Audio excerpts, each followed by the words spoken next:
धन्यवाद सभामुख महोदय। मैले युवा तथा रोजगार मन्त्रीज्यूलाई प्रश्न गर्न चाहेको कुरा चाहिँ जस्तै यो रोजगारीको बारेमा खास ठोस बजेटमा कार्यक्रम छैन। त्यसको लागि चाहिँ अब हामीले नीति लिएको छौँ मात्रै भनेर भएन, बजेट पनि विनियोजन गर्नुपर्छ भन्ने सल्लाह पनि दिन चाहन्छु। र म माननीयलाई चाहिँ नेपाल सरकारलाई नै पनि एउटा आइडिया, अब हुन त आइडिया दिनु सजिलो छ, काम गर्न गाह्रो।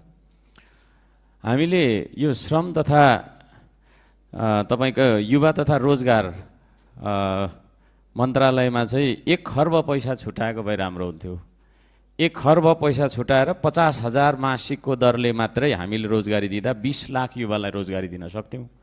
र 20 लाख युवालाई हामीले चाहिँ नि उत्पादनमूलक कार्यमा लगाउँदाखेरि हामीले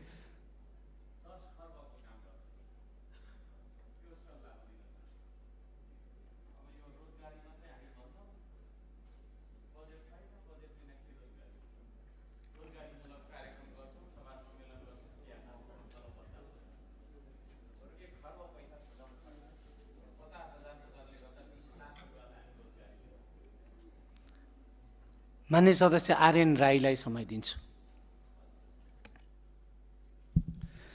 श्रम मन्त्रीज्यूले मेरो प्रश्न छ।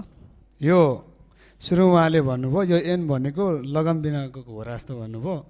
यो ऐन संशोधनमा किन ढिला भएको चाहिँ प्रश्न गर्न चाहन्छु। र अरू कुरो चाहिँ यो फ्री भिसा फ्री टिकटमा चाहिँ बेसरी दलाली भएको छ। यसमा चाहिँ श्रम मन्त्रीज्यूले के गर्नुहुँदैछ, कसरी काम अगाडि बढाउँदैछ।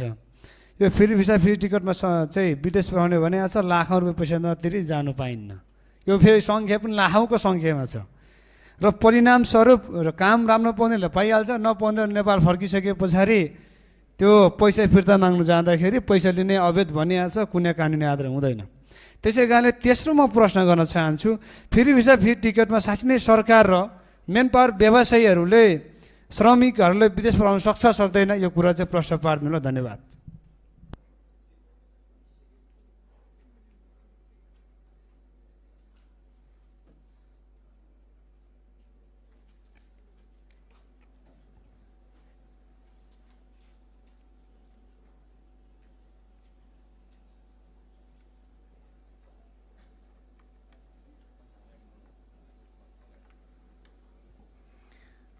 मान्य सदस्यहरू, अब मान्य युवा श्रम तथा रोजगार मन्त्री रामजी यादवलाई उक्त स्पष्टीकरणको सम्बन्ध